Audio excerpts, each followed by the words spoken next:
Si la ville de Safi et ses environs disposent de nombreux atouts touristiques, l'hôtellerie et la restauration ont besoin de renforcer la qualification des personnels. Le point de vue de Mehdi Serguini, propriétaire d'Ariad et trésorier du comité régional du tourisme. La problématique du tourisme à Safi, c'est que Safi depuis longtemps a été considérée comme une ville industrielle. Elle a un potentiel énorme en termes de tourisme et qui n'est malheureusement pas exploité à ce jour-là. Et je pense que maintenant, il est à nous, les professionnels du tourisme, mais aussi l'État, les gouvernements, de mettre en valeur ces atouts touristiques.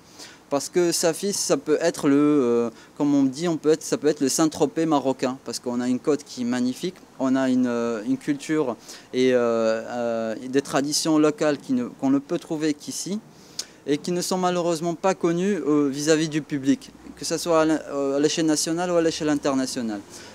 Mais aussi on a un manque de qualification en termes de personnel, c'est-à-dire qu'on n'a pas des écoles qui forment les personnels pour l'hôtellerie. Les seules écoles dans lesquelles on embauche, ce sont les écoles de Marrakech et d'El Jadida, ce sont les plus proches. Mais ce qui manque, c'est vrai, à Safi, c'est d'avoir une école hôtelière propre à la ville, parce que la ville contient beaucoup de jeunes qui sont à la recherche d'emploi, mais aussi à la recherche de qualification. Et je pense que c'est là où il faudrait créer une école pour vraiment donner une note et vraiment donner une structure qui permettra en fait d'avoir un suivi de ces jeunes-là et de les former, de faire en sorte que la qualité du tourisme à Safi, de l'hôtellerie, soit vraiment de qualité concurrentielle à l'étranger et aux autres villes du Maroc, du royaume. Les seuls restaurants qu'on trouve, c'est des petits restaurants typiques, mais qui sont bons aussi, hein. Il ne faut pas négliger. Ils vendent du poisson frais, ils font tout ce qui est friture de poisson, grillade de poisson aussi. Mais ça manque de structuration, ça manque de suivi et ça manque aussi de concurrence. C'est-à-dire que chacun fait ce qu'il veut et on ne sait pas de faire en sorte que l'un soit meilleur que l'autre. Ce qu'il faudrait aussi, c'est qu'il y ait une certaine comment dirais-je, mise en concurrence vis-à-vis des restaurants, voire créer plus de restaurants pour inciter la demande à venir sur Safi. Mais ça va venir, je pense qu'à l'avenir, il y aura plus de restaurants à l'avenir. Le développement de l'écotourisme pourrait être une vraie valeur ajoutée pour la région. Il y a un gros potentiel à Safi de développer le tourisme écologique. D'ailleurs, je suis un fervent défenseur de l'écologie ici à Safi. C'est vrai qu'on a un potentiel qui n'est pas exploité. Mais on devrait, je pense, encourager les investisseurs dans ce domaine, dans l'hôtellerie, à plus investir dans l'écotourisme que dans le tourisme industriel ou le tourisme à la masse. Et c'est vraiment là où il y aura une vraie valeur ajoutée au niveau non seulement des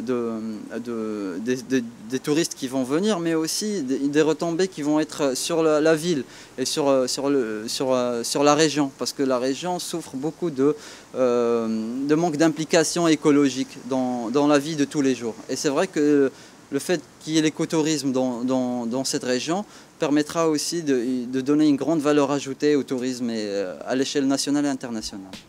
Pour Abdellah Bakri, Doukala Abda pourrait bien être la région qui surprendra dans l'avenir en devenant une destination très prisée par la clientèle. Alors malgré que le touriste français occupe à l'échelle nationale une place assez importante, ça va nécessairement sillonner entre 50 et 60%, notre région, c'est-à-dire la région de Doukala Abda, le client français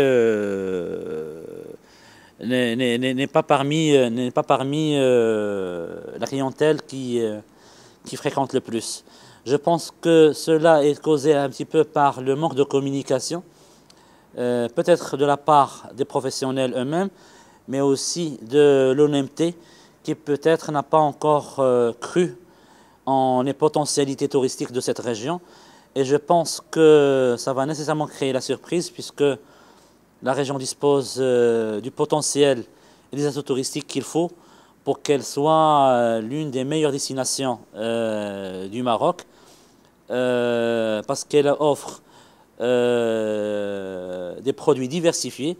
Alors nous, on peut répondre et au tourisme culturel, au tourisme bannière et le tourisme rural, puisqu'on a un arrière-pays fabuleux.